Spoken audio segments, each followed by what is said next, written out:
My name is Betsy Foster. I'm a resident artist here at Flower City in the ceramics department. My exhibition titled Pattern Combinations opens October 1st with the opening reception at 6 o'clock, and it runs until October 28th. I got started with ceramics in high school actually. I just decided to take a ceramics class and it just stuck there. I went to Alfred University for ceramics for my undergrad, and I went on to get my master's in ceramics as well from Ohio State. So I did start out in ceramics throwing on the wheel, but over time I started hand building and coiling my work and building with slabs. And that started a little bit before grad school, and it just continued. I used to make really large work, and then this year especially, I started building things that I could move myself without the help of someone else, and that were easily transportable and easier to make in a community studio. So that's why the work has been primarily mugs and tiles, things that are a hand-built size.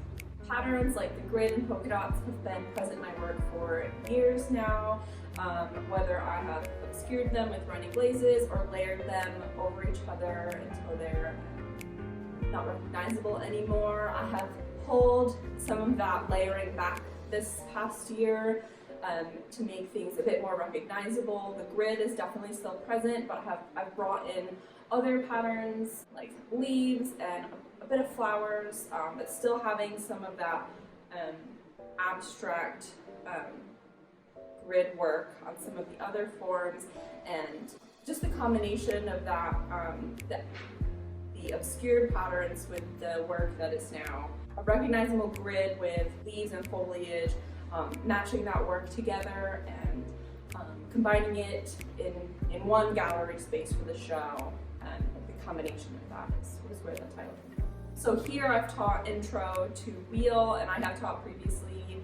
I have been an adjunct professor before, and I've taught while I was in grad school, always intro classes, and I think it's really exciting to teach people who like it's their first time getting their hands in clay. I think there's some sort of click that happens, or some sort of like spark that happens with them when they like finally get the skill, especially with throwing, because it's a hard skill to learn. But even when I was also teaching hand building, there's like a little bit of magic that happens with people who are not, in ceramics all the time or in art all the time. And I think that can be really inspiring to see. When I used to teach undergrad, especially when the students were not art majors, like those kids were, I say kids, they're, college age people, like they were like really thinking outside of the box in a way that the art students were not.